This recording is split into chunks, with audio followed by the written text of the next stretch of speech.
Hi hello ನಮಸ್ಕಾರ, welcome back to my channel Kannadathi Kairuchi 24. ನಾನಿವತ್ತು ನಿಮ್ಮೆಲ್ಲರಿಗೋಸ್ಕರ ಒಂದು ಸೂಪರ್ ವಿಡಿಯೋ ಜೊತೆ ಬಂದಿದ್ದೀನಿ. ಅದೇ ಗಂಗೆ ಪೂಜೆ, ಗಂಗಾ ಸ್ನಾನ, ತುಂಗಾಪಾನ, ಗಂಗೆ ಪೂಜೆಗಳಲ್ಲೇ ಶ್ರೇಷ್ಠವಾದಂಥ ಪೂಜೆ. ಅಂಥ ಪೂಜೆನ ನಾವು ಹೇಗೆ ಮಾಡ್ತೀವಿ ಅಂತ ಈ ವಿಡಿಯೋನಲ್ಲಿ ನೋಡ್ಕೊಂಬರೋಣ. ಹಾಗೆ ನಮ್ಮ ತೋಟದಲ್ಲಿ ಮಾಡಿರುವಂಥ ಮುನಿಯಪ್ಪನೂ ಕೂಡ ನಾವು ತೋಟದಲ್ಲಿ ಹೇಗೆ ಮಾಡಿದ್ವಿ, ಏನೆಲ್ಲ ಮಾಡಿದ್ವಿ, ಪೂಜೆ ಯಾವ ರೀತಿ ಮಾಡಿದ್ವಿ, ಅದಕ್ಕೆ ಏನೇನೆಲ್ಲ ಅಡುಗೆ ಊಟನ ಮಾಡಿದ್ವಿ, ನಮ್ಮ ಮುನಿಯಪ್ಪ ಬಂದು ಖಾರ ಮುನಿಯಪ್ಪನ ಅಥವಾ ಸಿಹಿ ಮುನಿಯಪ್ಪನ ಅಂತ ಪ್ರತಿಯೊಂದು ಈ ವಿಡಿಯೋನಲ್ಲಿ ನೋಡ್ತಾ ಹೋಗೋಣ ಬನ್ನಿ. ವಿಡಿಯೋ ಮಾತ್ರ ಸೂಪರಾಗಿದೆ, ಎಲ್ಲೂ ಕೂಡ ಸ್ಕಿಪ್ ಮಾಡ್ದಲೇ ಪೂರ್ತಿ ವಿಡಿಯೋನ ನೋಡಿ. ನಾನು ಬೆಳಗ್ಗೆನೇ ಎದ್ದು ಸ್ನಾನ ಮಾಡಿ ಮನೆಯನ್ನೆಲ್ಲ ಕ್ಲೀನ್ ಮಾಡಿ ಸಾರಿಸಿ ಗುಡಿಸಿ ಹಾಗೆ ಬಾಗಿಲಿನಲ್ಲಿ ರಂಗೋಲಿನ ಹಾಕಿ ಮನೆ ಪೂಜೆ ದೇವ್ರ ಪೂಜೆನ ಮಾಡಿದ್ವಿ. ನೋಡಿ, ನಾವೆಲ್ಲಾದರೂ ಹೋಗ್ಬೇಕಾದ್ರೆ ಮನೆ ದೇವ್ರ ಪೂಜೆನ ಮಾಡೋದ್ರಿಂದ ನಾವು ಹೋಗೋ ಕೆಲಸ, ನಾವು ಮಾಡೋ ಕೆಲಸ ಎಲ್ಲ ಒಳ್ಳೆಯದೇ ಆಗುತ್ತೆ ಅಂತ ಹೇಳ್ತಾರೆ. ಅದಕ್ಕೆ ಮನೆಯಲ್ಲಿ ದೇವ್ರ ದೀಪನ ಅಂಟಿಸಿ ಗಂಗಮ್ಮನಿಗೆಲ್ಲ ಏನೇನು ಅಲ್ಲಿ ಮಾಡೋದಕ್ಕೆ ಐಟಮ್ಸ್ ಬೇಕು ಎಲ್ಲನೂ ತೊಗೊಂಡು ನೋಡಿ ಇಲ್ಲಿ ಆನ್ ದಿ ವೇ ಹೋಗ್ತಾ ಇದ್ದೀವಿ. ನೋಡಿ ವ್ಯೂ ಎಷ್ಟು ಚೆನ್ನಾಗಿದೆ ಅಂತ. ಇದು ಕೆರೆ ಬಂದು ತುಮಕೂರು ಮೈದಾಳ ಕೆರೆ. ನಿಮಗೆಲ್ಲ ಆಲ್ಮೋಸ್ಟ್ ಗೊತ್ತಿರ್ಬೋದು. ಇಲ್ಲಿ ಟೂರಿಂಗ್ ಪ್ಲೇಸ್ ಅಂತಲೇ ಹೇಳ್ಬೋದು. ತುಂಬ ಜನ ಟೂರಿಸ್ಟ್ ಇಲ್ಲಿಗೆ ಬರ್ತಾರೆ. ನೋಡಿ, ಅಲ್ಲಿ ಕೆರೆ ಹತ್ರ ಹೋಗಿ ನಾನು ಎಲ್ಲ ಒಂದು ವ್ಯೂ ತೊಗೊಂಡೆ. ಎಷ್ಟು ಟ್ರಾನ್ಸ್ಪರೆಂಟ್ ಆಗಿದೆ ನೋಡಿ. ಇದು ಬಂಡೆ ಮಧ್ಯೆ ಇರೋದ್ರಿಂದ ನೀರು ಗಲೀಜಿರಲ್ಲ, ತುಂಬಾ ಚೆನ್ನಾಗಿದೆ. ನೀರು ತುಂಬಾ ಟ್ರಾನ್ಸ್ಪರೆಂಟ್ ಆಗಿದೆ. ಹಾಗೆ ಎಲ್ಲ ಒಂದು ವ್ಯೂನ ಮಾಡಿಕೊಂಡು ಇಲ್ಲಿ ಮೊದಲಿಗೆ ನಾವು ಕೆರೆಯಲ್ಲಿ ಸ್ನಾನ ಮಾಡ್ಕೋಬೇಕು. ಫಸ್ಟು ಸ್ನಾನ ಮಾಡೋವರೆಗೂ ಗಂಗಮ್ಮನ ಪೂಜೆಗೆ ಏನು ತಯಾರಿ ಮಾಡ್ಕೋಬಾರ್ದು. ಫಸ್ಟು ಹೋಗಿ ಇಲ್ಲಿ ನಾನು ಸ್ನಾನ ಮಾಡಿಕೊಂಡೆ. ಹಾಗೆ ಇಲ್ಲಿ ನಾನು ಓರ್ಗಿತ್ತಿ, ನಮ್ಮ ಯಜಮಾನರು ಅಣ್ಣನ ಹೆಂಡ್ತಿ ಇವರು ಒಟ್ಟಿಗೆ ಮಾಡಿದ್ವಿ. ಅವರು ಕೂಡ ಸ್ನಾನ ಮಾಡಿಕೊಂಡು ನಾವು ಗಂಗಮ್ಮನ ಮಾಡೋ ಜಾಗನ ಕ್ಲೀನಾಗಿ ಫಸ್ಟು ನೀರಲ್ಲಿ ತೊಳ್ಕೊಂಡು ಇಲ್ಲಿ ಮಣ್ಣಿನ ಕಟ್ಟೆ ನೋಡಿ, ಈ ಥರ ಮಣ್ಣಿನ ಕಟ್ಟೆನ ಕಟ್ಟಿ ಅಲ್ಲಿ 5 ಕಲ್ಲು, ಅದನ್ನು ಬೆನಕ ಅಂತಾರೆ. ಈ 5 ಕಲ್ಲುಗಳನ್ನ ಬೆನಕನಗಳನ್ನ ಅಲ್ಲಿ ಆ ಮಣ್ಣಿನಲ್ಲಿ ಇಟ್ಟು ಈ ಥರ ಹೂವು, ಅರಿಶಿನ, ಕುಂಕುಮ ಹಾಗೆ ಹೂವನ್ನೆಲ್ಲ ಇಟ್ಟು ನಾನಿಲ್ಲಿ ಪೂಜೆಗೆ ರೆಡಿ ಮಾಡ್ಕೊತಾ ಇದ್ದೀನಿ. ನೋಡಿ, ಈ ಥರ ನಾವು ಕಲ್ಲುಗಳನ್ನೆಲ್ಲ ಇಟ್ಟು ಅರಿಶಿನ ಕುಂಕುಮ ಹೂವನ್ನೆಲ್ಲ ಇಟ್ಟು ಪೂಜೆಗೆ ರೆಡಿ ಮಾಡಿಕೊಂಡು ಇಲ್ಲಿ ನಾನು ಗೆಜ್ಜೆ ವಸ್ತ್ರನ ಇಟ್ಟಿದ್ದೀನಿ. ಹಾಗೆ ಇದು ಬಳೆ ಬಿಚ್ಚೋಲೆ ಅಂತ ಹೇಳ್ತಾರೆ. ಗಂಗಮ್ಮನಿಗೆ ಇದೇ ಮೇಯ್ನ್ ಇಂಪಾರ್ಟೆಂಟು. ಗ್ರಂಥಿ ಅಂಗಡಿಲಿ ಸಿಗುತ್ತಿದೆ ಬಳೆ ಬಿಚ್ಚೋಲೆ ಅಂತ.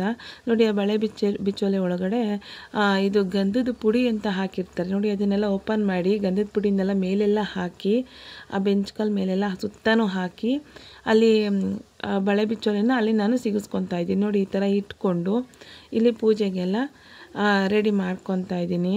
ಹಾಗೆ ಇಲ್ಲಿ ನನ್ನ ಓರ್ಗಿತ್ತಿ ಕೂಡ ಪಕ್ಕದಲ್ಲಿ ಅವರು ಕೂಡ ನೋಡಿ ಗಂಗಮ್ಮನಿಗೆಲ್ಲ ರೆಡಿ ಮಾಡ್ಕೊತಾ ಇದ್ದಾರೆ. ಅವರು ಇದೇ ಥರ ಮಾಡ್ತಾರೆ ನೋಡಿ. ಈ ಥರ ಎಲ್ಲ ಅವರು ಎಲ್ಲ ರೆಡಿ ಪೂಜೆಗೆ ಅವರು ಒಂದು ಕಡೆ ಅವ್ರು ಮಾಡ್ಕೊತಾ ಇದ್ರು, ಒಂದು ಕಡೆ ನಾನು ಮಾಡ್ಕೊತಿದ್ದೆ. ನನಗೆ ಎಲ್ಲ ರೆಡಿ ಮಾಡಿಕೊಂಡು ಇಲ್ಲಿ ಒಂಗು ದಾರ ಅಂತ ಹೇಳ್ತಾರೆ, ಒಂದು ಬಿಳಿ ದಾರನ 5 ಎಳೆ ತೊಗೊಂಡು ಅದಕ್ಕೆ ಅರಿಶಿನ ಹಾಕಿ ಈ ಥರ ದೇವ್ರಿಗೆ ಹಾಕಿರ್ತೀವಿ. ಲಾಸ್ಟಲ್ಲಿ ಅದನ್ನ ನಾವು ಕಟ್ಕೋಬೇಕು.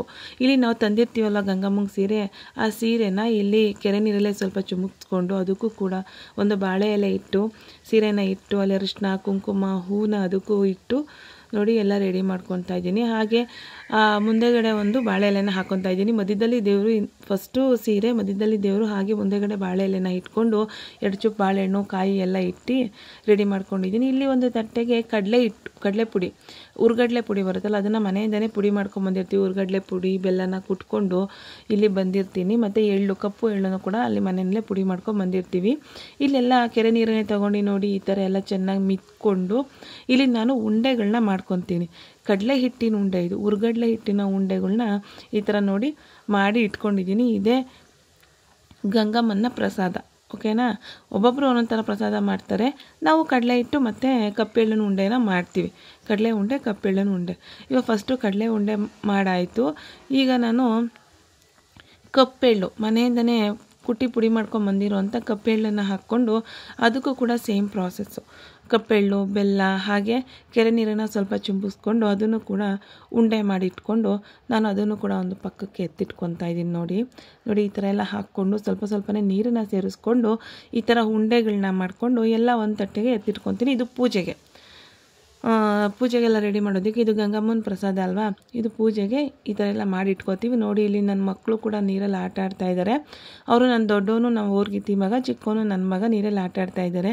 ಫೈನಲಿ ಇಲ್ಲಿ ನಾನು ಓರ್ಗಿತ್ತಿ ಪೂಜೆಗೆಲ್ಲ ರೆಡಿ ಮಾಡಿದ್ರು. ನಾನಿಲ್ಲಿ ನೆನೆ ಕಡಲೆಕಾಳು, ನೆನೆಸಿರುವಂಥ ಕಡಲೆಕಾಳು, ನೆನೆಸಿರುವಂಥ ಅಕ್ಕಿ, ನೆನಕ್ಕಿ ನೆನಕಡಲೆ ಅಂತಾರೆ. ಅದನ್ನೆಲ್ಲ ಇಟ್ಟು ನಾನು ಮಾಡ್ಕೊಂಡಿರುವಂಥ ಕಡಲೆ ತಂಬಿಟ್ಟು ಹಾಗೆ ಉಂಡೆಗಳ್ನ ಇಟ್ಕೊಂಡು ನೋಡಿ ಎಲ್ಲ ಇಲ್ಲಿ ಪೂಜೆಗೆ ರೆಡಿ ಮಾಡ್ಕೊತಾ ಇದ್ದೀನಿ. ವಿಡಿಯೋ ಬಂದು ನಮ್ಮ ಯಜಮಾನರು ಮಾಡ್ತಾ ಇರೋದು, ಮುಖ ತೋರಿಸ್ತಾ ಇಲ್ಲ, ಬರೀ ನಾವು ಮಾಡ್ತಾ ಇರೋದನ್ನು ಮಾತ್ರ ತೆಗೆದಿದ್ದಾರೆ. ನಾನು ಫುಲ್ಲು ತೆಗೀರಿ ಅಂತ ಹೇಳಿದೆ, ಅವರು ಪೂಜೆದು ಮಾತ್ರನೇ ವಿಡಿಯೋನ ತೆಗೆದಿದ್ದಾರೆ. ನೋಡಿ ಈ ಥರ ಎಲ್ಲ ಇಟ್ಕೊತೀವಿ. ನೋಡಿ ಆಗಲೇ ಪೂಜೆಗೆ ರೆಡಿ ಆಯಿತು. ಗಂಗಮ್ಮಂಗೆ ಇಷ್ಟೇ, ಪೂಜೆಗೆಲ್ಲ ಈ ಥರ ಮಾಡಿಕೊಂಡು ರೆಡಿ ಮಾಡ್ಕೊತೀವಿ. ಇಲ್ಲಿ ನಾನು ಓರ್ಗಿತ್ತಿ ಕಡಲೆ ಉಂಡೆ ಮಾಡಲ್ಲ, ಅವರು ಹಸಿ ಅಕ್ಕಿ ತಂಬಿಟ್ಟು ಮಾಡ್ತಾರೆ. ಒಬ್ಬೊಬ್ಬರು ಒಂದೊಂದು ಥರ ಮಾಡ್ತಾರೆ. ಗಂಗಮ್ಮನಿಗೆ ನಾನು ಕಡಲೆ ಹಿಟ್ಟು ಮಾಡ್ತೀನಿ, ಇವರು ಹಸಿ ಅಕ್ಕಿ ತಂಬಿಟ್ಟನ್ನ ನೋಡಿ ಈ ಥರ ಎಲ್ಲ ಅವರು ಸೇಮ್ ನನ್ನ ಪ್ರೊಸೆಸಲ್ಲಿ ಎಲ್ಲ ನಾದ್ಕೊಂಡು ಉಂಡೆ ಮಾಡ್ಕೊತಾರೆ. ಇಲ್ಲಿ ನಂದೆಲ್ಲ ರೆಡಿ ಆಯಿತು. ನಾನಿಲ್ಲಿ ಪೂಜೆನ ಮಾಡ್ಕೊತಾ ಇದ್ದೀನಿ. ಗಂಗಮ್ಮನ ಪೂಜೆ ಮಾಡಿದೆ, ಹಾಗೆ ಕೆರೆಗೂ ಪೂಜೆ ಮಾಡಿದೆ. ನೋಡಿ ಈ ಥರ ಎಲ್ಲ ಪೂಜೆ ಎಲ್ಲ ಮಾಡಿಕೊಂಡು ತುಂಬ ಜನ ಹೆಣ್ಮಕ್ಳು ಗಂಗೆ ಪೂಜೆ ಮಾಡ್ತಾರೆ, ತುಂಬ ಜನ ಹೆಣ್ಮಕ್ಳು ಮಾಡಲ್ಲ. ನಮ್ಮ ಕಡೆ ಇದು ನನಗೆ ನಮ್ಮ ಸೋದರತೆ ಹೇಳ್ಕೊಟ್ಟಿರೋದು, ಈ ಥರ ಗಂಗೆ ಪೂಜೆ ಮಾಡೋದು ಅಂತ. ನಮ್ಮ ಫ್ಯಾಮಿಲಿ ಇದೇ ರೀತಿ ಮಾಡೋದು, ನೀನು ಇದೇ ರೀತಿ ಮಾಡಬೇಕು ಅಂತ ಹೇಳ್ಕೊಟ್ಟಿದ್ರು. ನಾನು ಅವ್ರು ಯಾವ ರೀತಿ ಹೇಳ್ಕೊಟ್ಟಿದ್ದಾರೋ ಅದೇ ರೀತಿ ನಾನು ಗಂಗೆ ಪೂಜೆನ ಮಾಡ್ತೀನಿ. ನಾನು ಅವ್ರಿಗಿತ್ತಿ ಬಂದು ನಮ್ಮ ಅತ್ತೆ ಅಂದರೆ ನಮ್ಮ ಯಜಮಾನರು ಅಮ್ಮ, ಅವರು ದೊಡ್ಡ ಸೊಸೆ ನಮ್ಮ ಮನೆಯಲ್ಲಿ. ನಮ್ಮ ಅತ್ತೆ ಮಾಡದೇ ಇರೋ ಕಾರಣ ಅವರು ಇವಾಗ ಅದನ್ನು ಕಂಟಿನ್ಯೂ ಮಾಡ್ತಾ ಇದ್ದಾರೆ. ಇದು ನಾನು ನನ್ನ ತವ್ರ ಮನೆಯಿಂದ ನಾನು ಮಾಡ್ಕೊಬಂದಿರೋದು. ಇದು ನೋಡಿ ಈ ಥರ ತೆಂಗಿನಕಾಯಿನೆಲ್ಲ ಹೊಡೆದು ಮತ್ತು ಅದಕ್ಕೆ ನೀರನ್ನೆಲ್ಲ ಹಾಕಿ ಆರತಿನೆಲ್ಲ ಬೆಳಗಿ ನೋಡಿ ಪೂಜೆ ನಂದು ಇಲ್ಲಿಗೆ ಗಂಗಮ್ಮನ ಪೂಜೆ ಕಂಪ್ಲೀಟ್ ಆಯಿತು. ಇಷ್ಟೇ ಗಂಗಮ್ಮನ ಪೂಜೆ ಮಾಡೋ ಅಂಥದ್ದು. ನೋಡಿ ಇಲ್ಲಿ ಆರತಿನೂ ಕೂಡ ಕೆರೆಗೆಲ್ಲ ಬೆಳಗಿದೆ. ಹಾಗೆ ಪೂಜೆ ಎಲ್ಲ ಮುಗಿದ ಮೇಲೆ ಅರಿಶಿನ ಕುಂಕುಮ ಎಲ್ಲ ಇಟ್ಕೊಂಡು ನೋಡಿ ಈ ಥರ ಎಲ್ಲ ಫಸ್ಟು ಪೂಜೆ ಎಲ್ಲ ಏನು ಇದು ಮಾಡ್ದಂಗೆ ಫುಲ್ ಕ್ಲೀನಾಗಿ ಪೂಜೆ ಎಲ್ಲ ಮಾಡ್ಕೊಂಡಿದ್ದೀನಿ. ಪೂಜೆ ಎಲ್ಲ ಮಾಡಿಕೊಂಡು ಅರಿಶಿನ ಕುಂಕುಮ ಎಲ್ಲ ಇಟ್ಕೊಂಡು ಆಮೇಲೆ ನಮ್ಮ ಯಜಮಾನರು ಕೂಡ ಲಾಸ್ಟಲ್ಲಿ ಏನೂ ಮುಟ್ಸಲ್ಲ, ಅವ್ರ ಕೈಲಿ ಪೂಜೆ ಒಂದು ಮಾಡಿಸ್ತೀನಿ. ನನ್ನ ಮಗನ ಕೈಲೂ ನಮ್ಮ ಮನೆಯವ್ರ ಕೈಲೂ ಕೂಡ ನಮ್ಮ ಯಜಮಾನರು ಕೂಡ ಪೂಜೆ ಮಾಡಿದ್ರು. ನನ್ನ ಮಗನೂ ಪೂಜೆ ಮಾಡ್ದ. ನೋಡಿ ಕೆರೆಗೂ ಎಲ್ಲ ಪೂಜೆ ಮಾಡಿಸ್ತಾ ಇದ್ದಾರೆ ನಮ್ಮ ಯಜಮಾನರು ನನ್ನ ಮಗನ ಕೈಲಿ. ಇಲ್ಲಿ ಗಂಗಮ್ಮನಿಗೆ ಒಂದು ಎಲೆಡ್ಕೆ ಮೇಲೆ ಒಂದು ಕಾಸು, ಹಾಗೆ 2 ಬಾಳೆಹಣ್ಣು, ನಾವು ಮಾಡಿರೋವಂಥ ಎಳ್ಳುಂಡೆ, ಕಡಲೆ ಉಂಡೆ, ಹಾಗೆ ಒಂದು ಸ್ವಲ್ಪ ತೆಂಗಿನಕಾಯಿ ಎಲ್ಲ ಎಲೆ ಅಡಿಕೆ ಜೊತೆ ನೋಡಿ ಈ ಥರ ಕೆರೆಗೆ ಬಿಡಬೇಕು. ಈ ಥರ ಎಲ್ಲ ಬಿಟ್ಬಿಟ್ಟು ನೋಡಿ ನಾನಿಲ್ಲಿ ಬಿಡ್ತಾ ಇದ್ದೀನಿ. ಈ ಥರ ಎಲ್ಲನೂ ಬಿಟ್ಟು ನಾನು ಓರ್ಗಿದ್ದನ್ನು ಕೂಡ ಸೇಮ್ ಅದೇ ರೀತಿ ತೊಗೊಂಡೋಗಿ ಕೆರೆ ಒಳಕ್ಕೆ ಎಲ್ಲನೂ ಬಾಳೆಹಣ್ಣು, ಪ್ರಸಾದ, ಎಲೆ ಅಡಿಕೆ ಎಲ್ಲ ತೊಗೊಂಡೋಗಿ ನೋಡಿ ಅವರು ಕೂಡ ಕೆರೆಗೆ ಈ ಥರ ಬಿಡ್ತಾ ಇದ್ದಾರೆ. ಈ ಥರ ಎಲ್ಲ ಬಿಟ್ಟಾದಮೇಲೆ ಗಂಗೆ ಪೂಜೆಗೆ ಮೇಯ್ನು, ಗಂಗೆ ಪೂಜೆ ಎಲ್ಲ ಆದಮೇಲೆ ಲಾಸ್ಟಲ್ಲಿ ಈ ಥರ ಫಸ್ಟು ಗಂಗಮ್ಮನಿಗೆ ಎಲ್ಲ ಬಿಡಬೇಕು. ಬಿಟ್ಟಾದಮೇಲೆ ಕೆರೆ ನೀರನ್ನೇ ಒಂದು 3 ಬೊಗಸೆ ನೀರನ್ನು ಕುಡಿಬೇಕು. ನಮ್ಮ ಅತ್ತೆ ಹೇಳ್ತಾಯಿದ್ರು, ಯಾವುದೇ ಕಾರಣಕ್ಕೂ ಇಲ್ಲಿ ಅಸಹ್ಯ ಮಾಡ್ಕೋಬಾರ್ದು, ನೀರನ್ನ ಕುಡಿಲೇಬೇಕು. ಪೂಜೆ ಆದಮೇಲೆ ನೀರು ಕುಡಿದ್ರೇ ಅದು ಪೂಜೆ ಸಂಪೂರ್ಣ ಆಗೋದು ಅಂತ ಹೇಳ್ತಾಯಿದ್ರು. ಮತ್ತು ಇಲ್ಲಿ ಎಲೆ ಮೇಲೆ ಕರ್ಪೂರನ ಹಚ್ಚಿ ಲಾಸ್ಟಲ್ಲಿ ಬಿಡಬೇಕು. ನಮ್ಮ ಯಜಮಾನರು ನಾನು ಮಾಡಿರೋ ವಿಡಿಯೋನ ಸ್ಕಿಪ್ ಮಾಡಿಬಿಟ್ಟಿದ್ದಾರೆ, ಅದು ವಿಡಿಯೋ ಮಾಡಿಲ್ಲ ಅವರು. ನೋಡಿ ನಾನು ಓರ್ಗಿತ್ತಿ ಬಿಡ್ತಾ ಇದ್ದಾರಲ್ವ, ಈ ಥರ ಅದು ಎಲೆ ಮೇಲೆ ಒಂದು ಕರ್ಪೂರನ ಹಚ್ಬಿಟ್ಟು ನಾವೇನಾದರೂ ಸಂಕಲ್ಪ ಮಾಡಿಕೊಂಡು ಬಿಡಬೇಕು ಕೆರೆ ಒಳಕ್ಕೆ. ನಾನು ಬಿಟ್ಟು ನೀರು ಕುಡಿಬೇಕು. ಆಮೇಲೆ ಅದೆಲ್ಲ ಆದಮೇಲೆ ನೋಡಿ ಇಲ್ಲಿ ಎಲ್ಲರಿಗೂ ಕರೆದಿ, ಅಲ್ಲಿ ಅಕ್ಕಪಕ್ಕ ಯಾರ್ಯಾರಿದ್ರು ಕೆರೆ ಹತ್ರ ಅವ್ರನ್ನೆಲ್ಲ ಕರೆದಿ ಅರಿಶಿನ ಕುಂಕುಮನ ಕೊಡೋ ಅಂಥದ್ದಿದೆ. ಅಲ್ಲಿ ಕರೆದಿ ನಾನು ಎಲ್ಲರಿಗೂ ಅರಿಶಿನ ಕುಂಕುಮನ ಕೊಡ್ತಾಯಿದ್ದೀನಿ. ನೋಡಿ ಎಲ್ಲ ಆದಮೇಲೆ ನಾನು ಅರಿಶಿನ ಕುಂಕುಮ ಎಲ್ಲ ಕೊಟ್ಟಾದಮೇಲೆ ಅಲ್ಲಿ ಒಂಗ್ದಾರ ಅಂತ ಮಾಡಿಟ್ಟಿದ್ವಿ ಅಲ್ವ, ಅರಿಶಿನದ ದಾರ, ಅದನ್ನು ತೆಗೆದು ಪೂಜೆ ಎಲ್ಲ ಆದಮೇಲೆ ಇಲ್ಲಿ ಕತ್ತಿ ಕಟ್ಕೋಬೇಕು. ಕತ್ತಿ ಕಟ್ಕೊತಾರೆ, ಒಬ್ಬರು ಕೈಗೆ ಕಟ್ಕೊತಾರೆ, ಇಲ್ಲ ತಾಲಿಗೆ ಅರಿಶಿನ ದಾರನ ಕಟ್ಕೊತಾರೆ. ನಾನು ಇಲ್ಲಿ ಕತ್ತಿ ಕಟ್ಕೊತೀನಿ. ಇದು 3 ದಿನ ಇರಬೇಕು, 3 ದಿನ ಅಥವಾ 5 ದಿನ.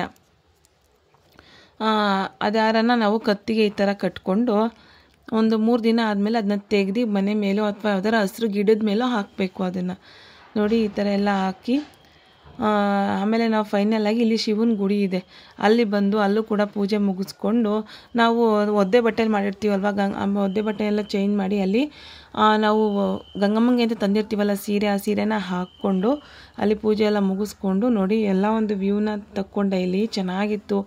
ಬಂಡೆ ಮೇಲೆ ಬಂದು ನೋಡಿ ಎಷ್ಟು ಚೆನ್ನಾಗಿದೆ. ಬಂಡೆ ಮಧ್ಯ ನೀರಿರೋದ್ರಿಂದ ನೀರು ತುಂಬಾ ಚೆನ್ನಾಗಿದೆ. ಸರಿ ಅಂದ್ಬಿಟ್ಟು ನೋಡಿ ಈ ಥರ ಎಲ್ಲ ಒಂದು ಸುತ್ತ ಒಂದು ವ್ಯೂ ಎಲ್ಲ ತಕ್ಕೊಂಡ್ರು. ನಮ್ಮ ಯಜಮಾನರು ಮಾಡಿರೋ ವಿಡಿಯೋ ಇದು. ಎಲ್ಲ ಒಂದು ವ್ಯೂ ತೊಗೊಂಡ್ರು. ಇಲ್ಲಿಂದ ಮಕ್ಕಳು ಇಬ್ರು ಹೊಟ್ಟೆ ಹಸಿ ಅಂತ ಹೇಳ್ತಾಯಿದ್ರು. ಆಗಲೇ 10:30 ಆಗಿಬಿಟ್ಟಿತ್ತು. ನಾವು ಪೂಜೆ ಎಲ್ಲ ಮುಗಿಸೋಷ್ಟರಲ್ಲಿ ಬೆಳಗ್ಗೆ 10:30 ಆಗಿತ್ತು. ಅಲ್ಲಿ ಬಂಡೆ ಪಕ್ಕ ಹೋಗಿ ಊಟನ ನೆರಳಿತ್ತು ಅಂದ್ಬಿಟ್ಟು ಅಲ್ಲಿ ಹೋಗ್ಬಿಟ್ಟು ಹುಡುಗರು ನಾವು ಎಲ್ಲರೂ ನಮ್ಮ ಯಜಮಾನ್ರು ಎಲ್ಲನೂ ಊಟ ಮಾಡಿದ್ವಿ. ಅಲ್ಲಿ ನೋಡಿ ನಾವೆಲ್ಲರೂ ಅಲ್ಲೇ ಕೂತ್ಕೊಂಡು ಬಂಡೆ ಹತ್ರ ಕೂತ್ಕೊಂಡು ನೆರಳಿತ್ತು ಅಂತ ಊಟನ ಮುಗಿಸ್ಕೊಂಡು ಅಲ್ಲಿಂದ ಮನೆಗೆ ಹೊರಟು ಬಂದ್ವಿ. ನೋಡಿ ಹಂಗೆ ಲಾಸ್ಟಲ್ಲಿ ಬರ್ತಾ ಎಲ್ಲ ಒಂದು ವ್ಯೂನ ತೊಗೊಂಡ್ವಿ. ಎಲ್ಲ ಚೆನ್ನಾಗಿತ್ತು, ಬಂಡೆ ಹತ್ರನೂ ಎಲ್ಲ ಚೆನ್ನಾಗಿತ್ತು ಅಂತ ವ್ಯೂನ ತೊಗೊಂಡು ಅಲ್ಲಿಂದ ನಡ್ಕೊಂಡು ಬಂದ್ವಿ. ನಮ್ಮ ಯಜಮಾನ್ರು ಒಂದು ಸಲ ನಾನು ಓರ್ಗಿತಿನ ಬಿಟ್ಟು ಬರೋಕ್ಕೆ ಹೋದರು. ಆಮೇಲೆ ನನ್ನನ್ನು ಕರ್ಕೊಂಡು ಹೋಗ್ತೀನಿ ಅಂತಂದರು. ನಾನು ನನ್ನ ಓರ್ಗಿತಿ ಮಗ ಇಬ್ಬರು ನಡ್ಕೊಂಬರ್ತಾಯಿದ್ವಿ ನೋಡಿ ರೋಡಲ್ಲಿ. ನಾವು ನಡ್ಕೊಂಡು ಬಂದು ಹಂಗೇನೆ ನೋಡಿ ಇಲ್ಲಿ ಮಂದಾರಗಿರಿ ಬೆಟ್ಟನೆಲ್ಲನೂ ವಿಡಿಯೋ ಮಾಡ್ಕೊಂಡ್ವಿ. ಮೇಲೆ ಹೋಗೋದಕ್ಕಾಗಲಿಲ್ಲ ನಾವು, ಯಾಕಂದರೆ ನಮ್ಮ ಮನೆಯಲ್ಲಿ ಮುನಿಯಪ್ಪನ ಮಾಡ್ತಾಯಿದ್ರು. ನಮ್ಮ ದೊಡ್ಡ ಓರ್ಗಿತಿ ಇನ್ನೊಬ್ರು ಓರ್ಗಿತಿದ್ದಾರೆ, ಅವರು ಮುನಿಯಪ್ಪನ ಮಾಡ್ತಾಯಿದ್ರು. ಸೊ ಅಲ್ಲಿಗೆ ಹೋಗೋ ಕಾರಣ ಇಲ್ಲಿ ಬೆಟ್ಟಕ್ಕೆ ಹೋಗೋಕ್ಕಾಗಲಿಲ್ಲ. ಹಂಗೆ ಕೆಳಗಡೆಯಿಂದನೇ ವಿಡಿಯೋ ತೊಗೊಂಡು ಬಂದೆ. ಅಲ್ಲಿಂದ ತೋಟಕ್ಕೆ ಬಂದ್ವಿ. ತೋಟಕ್ಕೆ ಬಂದು ನೋಡಿ ಇದೇ ನಮ್ಮದು ಅಡಿಕೆ ತೋಟ. ಇಲ್ಲಿ ಮುನಿಯಪ್ಪನ ಗುಡಿ ಇದೆ. ಇಲ್ಲಿ ನಾವು ಮುನಿಯಪ್ಪನ ಮಾಡ್ತೀವಿ. ನಮ್ಮ ಇಡೀ ಫ್ಯಾಮಿಲಿ ಇಲ್ಲೇ ಮಾಡೋದು. ನನ್ನ ಮಗನೂ ನಮ್ಮ ಯಜಮಾನ್ರು ಇಬ್ಬರೂ ನೋಡಿ ಮುನಿಯಪ್ಪನಿಗೆ ಪೂಜೆನ ಮಾಡ್ತಾಯಿದ್ದಾರೆ. ಹಾಗೆ ಇಲ್ಲಿ ನಮ್ಮ ಯಜಮಾನ್ರು ನಮ್ಮ ಮನೆಯವರು ಮುದ್ದೆನ ಕಟ್ಕೊತಾ ಇದ್ದಾರೆ ನೋಡಿ. ತಪ್ಪಲೆಲ್ಲಿ ಮಾಡಿದ್ವಲ್ಲ, ಅದಕ್ಕೆ ನೀವೇ ತಿರುಗಿ ಅಂತ ನಮ್ಮ ಓರ್ಗಿತಿ ಎಲ್ಲ ಹೇಳಿದ್ರು ನೋಡಿ. ಅವರೆಲ್ಲ ತಿರುಗಿ ಕೊಟ್ಟರು. ನಾವು ಮುದ್ದೆ ಎಲ್ಲನೂ ಕಟ್ಕೊಂಡ್ವಿ ನೋಡಿ. ಮುದ್ದೆ ಎಲ್ಲ ನಾವೆಲ್ಲ ಸೇರಿಕೊಂಡು ಮುದ್ದೆನೆಲ್ಲ ಕಟ್ಕೊಂಡ್ವಿ. ಹಾಗೆ ಎಲ್ಲ ಊಟಕ್ಕೆ ಬರ್ತಾರಲ್ವ, ಊಟಕ್ಕೆ ಕೊಡೋಕೆ ರೆಡಿ ಮಾಡಬೇಕು ಅಂತ ಹೇಳ್ಬಿಟ್ಟು ಇನ್ನು ಮಳೆ ಬಂದುಬಿಡುತ್ತೆ ಅಂತ ಅಂದ್ಬಿಟ್ಟು ಬೇಗ ಮಾಡಿಕೊಂಡು ಊಟಕ್ಕೆ ಕೊಟ್ಬಿಟ್ಟು ಊಟ ಮಾಡ್ಕೊಂಡು ಹೋಗೋಣ ಅಂದ್ವಿ. ಆಮೇಲೆ ಮುದ್ದೆ ಎಲ್ಲ ಕಟ್ಟಾದ್ಮೇಲೆ ಇಲ್ಲಿ ನಾನು ಓರ್ಗಿತಿನೂ ನಾನು ಇಬ್ಬರು ಬಂದು ಪೂಜೆನ ಮಾಡಿದ್ವಿ. ನೋಡಿ ಪೂಜೆ ಎಲ್ಲ ಮಾಡಿ ಆಮೇಲೆ ತೋಟನೆಲ್ಲ ಒಂದು ರೌಂಡ್ ಹಾಕೊಂಬರೋಣ ಬಾ ಅಂತ ಕರ್ಕೊಂಡು ಹೋದ್ರು ನಾನು ಓರ್ಗಿತಿ. ಸರಿ ಅಂದ್ಬಿಟ್ಟು ನಾನು ತೋಟದ ಕಡೆ ಹೋಗೋದೇ ತುಂಬ ಕಮ್ಮಿ. ಊರಿಗೆ ಹೋದರೆ ಅಲ್ಲಿ ಹೋಗೋದಕ್ಕೆ ಟೈಮೇ ಸಿಗೋಲ್ಲ ನನಗೆ. ಊರಿಗೆ ಹೋಗ್ತೀನಿ ಬರ್ತೀನಿ ಅಷ್ಟೇನೆ. ಏನಾದರೂ ಮುನಿಯಪ್ಪ ಮತ್ತು ಏನಾದ್ರು ಇಂಪಾರ್ಟೆಂಟಲ್ಲಿ ಹೋಗಲೇಬೇಕು ಅನ್ನೋ ಟೈಮಲ್ಲಿ ಮಾತ್ರ ನಾನು ಹೋಗೋದಲ್ಲಿಗೆ. ಹಾಗೆ ಇಲ್ಲಿ ಬಾಳೆ ಗೊನೆ ಬಿಟ್ಟಿದೆ ನೋಡು ಅಂತ ಹೇಳಿದ್ರು. ಅದು ಸರಿ ಅಂದ್ಬಿಟ್ಟು ಅದನ್ನು ವಿಡಿಯೋ ಮಾಡಿಕೊಂಡು ಅಲ್ಲಿಂದ ಮುಂದಕ್ಕೆ ಹೊರಟು ಬಂದ್ವಿ. ಅಲ್ಲಿಂದ ಬಂದು ನೋಡಿ ಇಲ್ಲಿ ಫುಲ್ಲು ಹೆಂಗಿದೆ ಅಂದರೆ ತೋಟ ನಿಜ ಎಷ್ಟು ಚೆನ್ನಾಗಿದೆ ನೇಚರು ನೋಡಿ. ಇಲ್ಲಿಂದ ನಾನು ನನ್ನ ಓರ್ಗಿತಿ ಹೋಗ್ತಾಯಿದ್ವಿ. ನನ್ನ ಓರ್ಗಿತಿ ಮಗ ಬಂದು ವಿಡಿಯೋನ ಮಾಡ್ತಿದ್ದ. ಸರಿ ಅಂತ ನಾವೆಲ್ಲ ನೋಡಿ ಫುಲ್ಲು ತೋಟ ಎಲ್ಲ ನೋಡಿಕೊಂಡು ತೋಟನೆಲ್ಲ ಒಂದು ರೌಂಡ್ ಹಾಕ್ಕೊಂಡು, ಹಾಗೆ ಇಲ್ಲಿ ಬಾವಿ ಒಂದು ಅವಾಗ ಅಲ್ಲಿ ನೀರಿತ್ತಂತೆ, ಇವಾಗಿಲ್ಲ ಪಾಳು ಬಿದ್ದುಬಿಟ್ಟಿದೆ ನೋಡಿ ಈ ಬಾವಿ. ಮುಂಚೆ ಎಲ್ಲ ನೀರಿತ್ತಂತೆ ಈ ಬಾವಿನಲ್ಲಿ, ಇವಾಗ ಪಾಳು ಬಿದ್ದುಬಿಟ್ಟಿದೆ. ನಾನು ಹತ್ರ ಹೋಗಿಲ್ಲ, ಭಯ ಆಗುತ್ತೆ, ಸ್ವಲ್ಪ ಡೌನ್ ಇದೆ, ಅದು ಬಿದ್ದೋಗ್ತೀವಿ ಅಂತ ಭಯ, ಆಳ ಇದೆ ಅಂತ ಇದ್ರು. ಹಾಗೆ ಎಲ್ಲ ಬಾವಿನೆಲ್ಲ ನೋಡಿಕೊಂಡು ಹಾಗೆ ಮುಂದೆ ಹಂಗೆ ಹೊರಟು ಬಂದ್ವಿ. ಹಾಗೆ ಇಲ್ಲಿ ಬರಬೇಕಾದ್ರೆ ನೋಡಿ ಇಲ್ಲಿ ನಡ್ಕೊಂಬರ್ತಾಯಿದ್ವಿ. ವಿಳೆದೆಲೆ ಎಲ್ಲ ಹಾಕಿದ್ರು. ನಾವು ವಿಳೆದೆಲೆನ ಜಾಸ್ತಿ ಹಾಕಿಲ್ಲ, ಯಾಕಂದರೆ ಮುನಿಯಪ್ಪನಿಗೆ ನಾವು ಖಾರ ಮಾಡೋದು, ಸ್ವೀಟ್ ಮಾಡಲ್ಲ ಅಲ್ವಾ. ವಿಳೆದೆಲೆ ಅಂಬಿರೋ ಅಂತ ಅಡಿಕೆ ಮರಕ್ಕೆ ವಿಳೆದೆಲೆ ಅಂಬಿಸಿರೋರು ನಾನ್ ವೆಜ್ ಮಾಡೋ ಹಂಗಿಲ್ಲ ತೋಟದಲ್ಲಿ. ಹಾಗೆ ಬರ್ತಾ ಇಲ್ಲೇನೋ ಒಂಥರ ಡಿಫ್ರೆಂಟಾಗಿ ಗಿಡ ಇತ್ತು. ನನಗೆ ಏನು ಈ ಥರ ಡಿಫ್ರೆಂಟಾಗಿದೆಯಲ್ಲ, ಮೇಲೆಲ್ಲ ತುಂಬ ಹಾರ್ಡಾಗಿದೆ, ಒಂಥರ ನೋಡೋದಕ್ಕೆ ಲುಕ್ಕು ಚೆನ್ನಾಗಿತ್ತು. ಒಂಥರ ಏನೋ ಯಾವ ಥರ ಹೇಳ್ತಾರೆ, ಆಯಿಲ್ ರೆಡ್ಡಿಶಾಗಿ ತುಂಬ ಚೆನ್ನಾಗಿತ್ತು ನೋಡಿ. ಎಷ್ಟು ಚೆನ್ನಾಗಿದೆ ಇದು.